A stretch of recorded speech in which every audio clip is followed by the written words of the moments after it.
I'm Cinderella and welcome back to Tea in 60. And today I have a wonderful guest with me, and I'm going to let her introduce herself. Thank you so much, Rotendo. Hello, everyone. My name is Cinderella Ndlovu, and I'm happy to be on the show today. Can you tell us a little bit about yourself? Okay. I would describe myself as an environmentalist. I'm very passionate about things to do with the environment. Other than that, I would also describe myself as an aspiring climate change scientist because I still have a lot to learn. Also, I'm a Rotary actor and a Rotary International. I'm passionate about philanthropy, giving back to the community and things like that. Okay. So what got you into environmental science and what has your journey been like? Okay. So I've been interested in the environment for a very long time, since I was very young.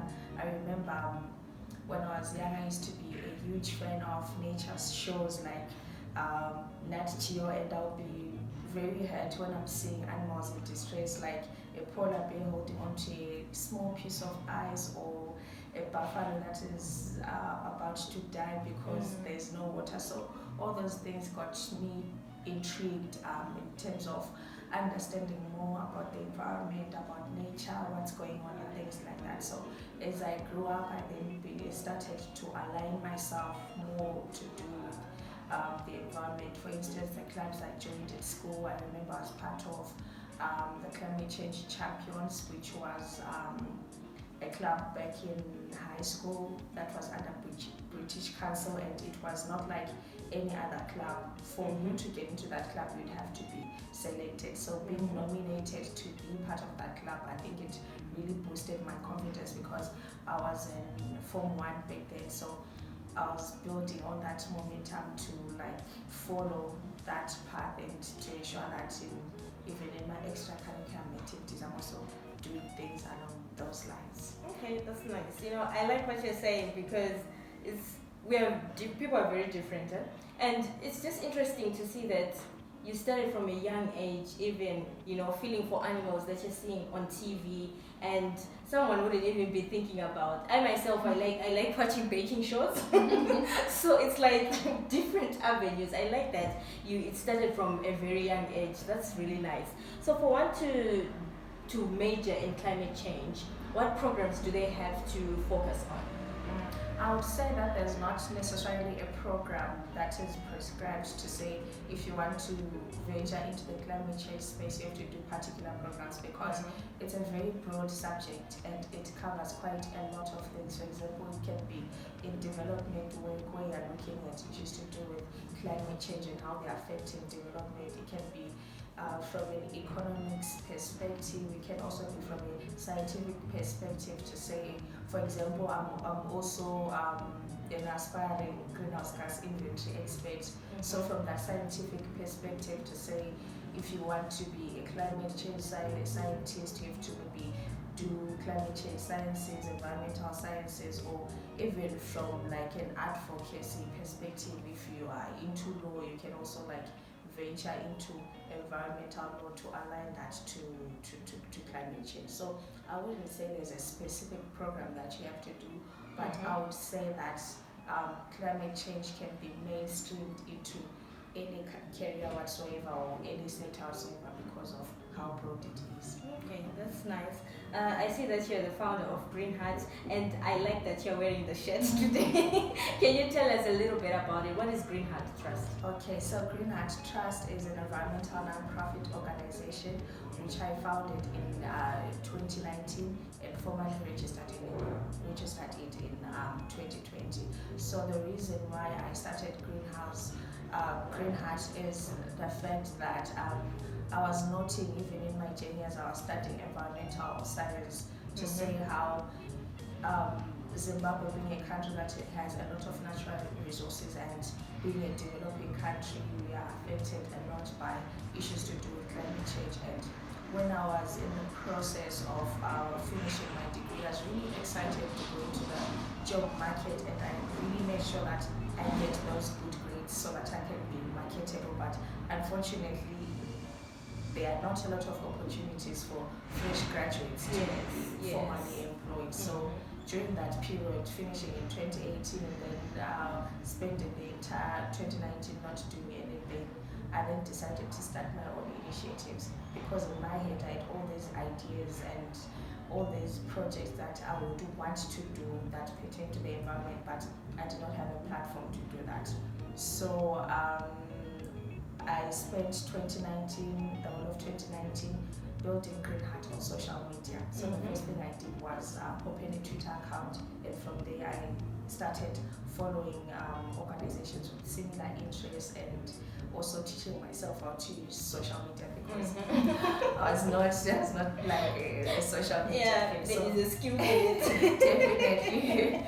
So I had to learn all that. So the reason why it took me a year to register Green Heart is because I wanted to really make sure that this is what I want to do, and not because I'm unemployed. I just want to create employment for myself, and then maybe just rush into registering an organization, and then maybe the next minute I find an opportunity, then the organization is gone. So I really wanted to take my time and really be sure that this is what I want to do, and I can safely say that is what I wanted to do, that is what I'm doing.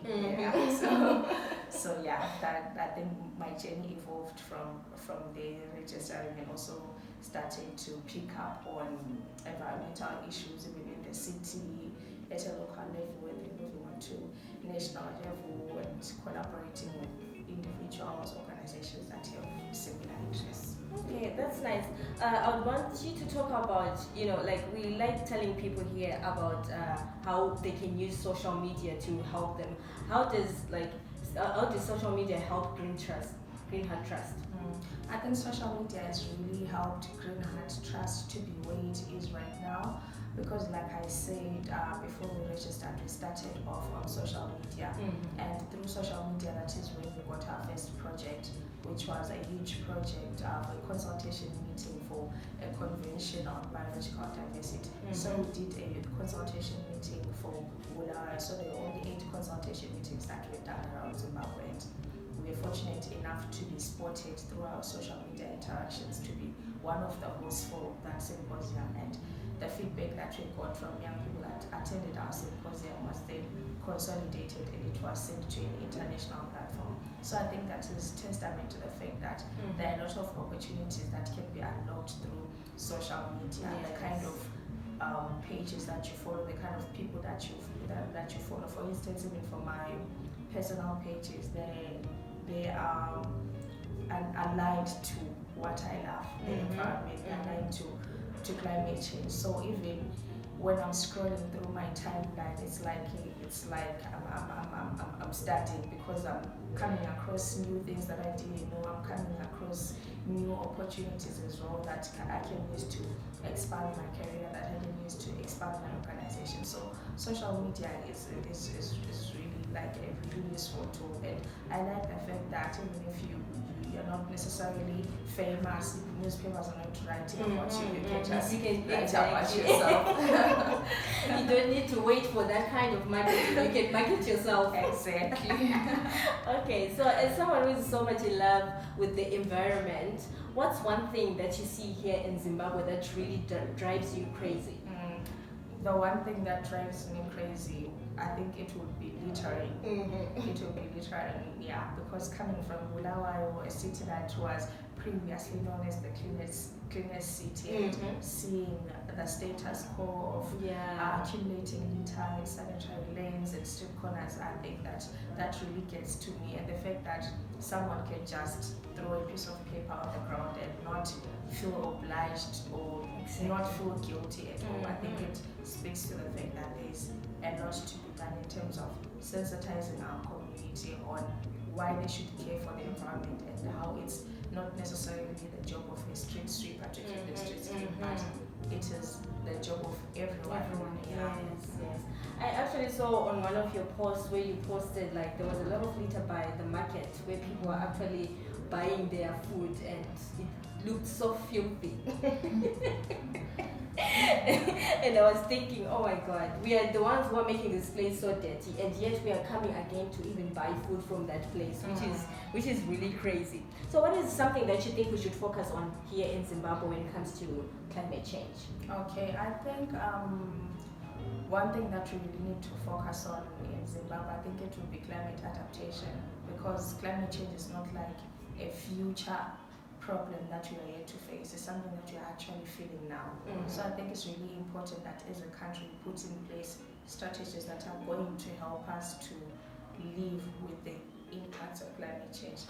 For example, in Muna, we know that we have a lot of issues to do with water shortages, and part of the reason is because of climate change and how it has affected our rainfall pattern. So I think as a country it's really important to invest in infrastructure, to invest in strategies that are going to help us to cope with the uncertainties that are brought about by climate change, because we are really feeling quite a lot of it despite contributing very little to the whole phenomenon of the drivers of climate change. So I think it's really important, and also like considering how some of our key sectors in the economy, such as your agriculture, they are very sensitive to climate change. So if we don't find ways in which we can adapt to climate change, it means that all those sectors are also going to be heavily affected, and that does not only affect macroeconomic level, but it also goes down to household level, whereby people are still relying on agriculture as well. So definitely climate adaptation. Okay. So what do you have to say to like the people that actually don't believe that this climate change conversation is actually a real thing? So what do you have to say about that? Yeah, I think it's really surprising that at this day and age you still have people that don't believe that climate change is real. And at the level that we are at now, I think people that don't believe in climate change are not a priority. If they don't want to believe in it, I think they shouldn't be prioritized. We should just move towards ensuring that we are putting in place the structures that are going to help us in climate adaptation, and also of course trying to elevate education and awareness so that more people can understand climate change even at the lowest level possible. Yes. They can be able to like relate to climate change, and they can be able to spot even the effects at local level, to say if I stay in Bulgaria, these are the impacts of climate change, and not necessarily leave it off at a global scale. Exactly. I was actually going to ask, like, how do you make someone like a layman understand like climate change and to see like exactly what's going on, because most of the time when they speak about it, they're talking about it in places that we are not even there, and we can't relate it to here. So I was actually going to ask, like, how do you make someone understand that, you know, this is actually happening and it's something that we should like, and how do you like give, when you're talking to someone like me, what can I do as an individual to, you know, to help out in the conversation? Yeah, I think in order for everyone to understand even from a layman perspective, I think it's important to also package the message in a way that is going to be understandable and relatable to people that you're talking to. Tailor making the message to say, if I'm going to a rural area, this is the kind of setup that I'm at. If I'm going to break down climate change to a level that they are going to be able to understand, I need to also relate that to the daily lived experiences, because I cannot maybe go to a rural area and maybe talk of how coral reefs are affected by climate change, or how ice in the Arctic is melting. But if we talk about, for instance, how maybe the past harvest or the past yield has been affected by climate change, or how the rainy season is no longer the same as what we were used to, like maybe 50-40 years ago, I think people can then be able to appreciate the impacts of climate change that they are seeing on the ground. And then in terms of what can an ordinary person do, I think there's a lot of things that we can do for our environment. Like there's a lot of things that we can do to tackle climate change. For instance, we talked about the issue of littering. I think it's important that we all feel obliged to be responsible citizens in how we treat our environment. Yes. For if you don't litter in town, carry your litter to the next bin or just put it in your bag and then dispose it in a proper way when you get home. And again, the issue to do with a sense of ownership, because the environment does not necessarily belong to a particular individual or particular institution. It's our environment. So if people are going to maybe be creating dump sites all over the place, at the end of the day, all these challenges that are coming from that are also going to affect us. So it should be something that everyone feels responsible for, even in the most little way that you feel like you can contribute, saving water, saving energy, not littering, planting more trees and things like that. I think it's really important to break it down and reflect on the kind of lifestyle that we're living. If you are maybe used to driving even for short distances, try walking. So it's a matter of really reflecting on our lifestyle and how it's affecting the environment. If you buy a plastic bag each time you go to the shops, why not try a cloth bag that you can reuse? Okay. So what advice would you give to a young lady who is really focusing on this journey and wants to be like you one day? I think it's really important that one dedicates themselves to continuous learning. I think at the beginning of the interview I did say I'm an aspiring climate change scientist because I still believe that I have a lot to learn, and the fact that there's always new information that is coming up. So it's important that you are constantly reading newspaper, engaging with different content from different institutions like your scientific journals or maybe even peer-reviewed articles, blogs and things like that. And then the other thing I would say that has been really key, that has helped me a lot, is volunteering for other organizations. Of course, maybe as a young person I was looking for opportunities that maybe bring some money or some benefits and whatnot, but I think volunteering is undervalued, is something that can really help you a lot. And because for me, volunteering is also helped in as much as I'm the founder of Green Hearting. I'm a director in my organization, but I also volunteer for other organizations, and that has created a whole new platform of learning how to engage with people, because if you want to engage in the climate change space, you're definitely going to work with communities, so you need to be able to also learn how to talk to communities, also learn how to interact with all those different stakeholders if you are conducting a project. So I think it's really important to also take some time to volunteer, and also the issue to do with social media, following people that share the same passion, following organizations that share the same passion again. So I think it's really important, especially for young people that have all these tools at their disposal. Okay, thank you so much. It was such a nice conversation. Thank you guys for watching, and we're going to put Cinderella's details on the page so that you guys can follow, and those who want to volunteer, they can volunteer from the organization, right? Yes, so thank you so much. Until next time, take care of yourselves.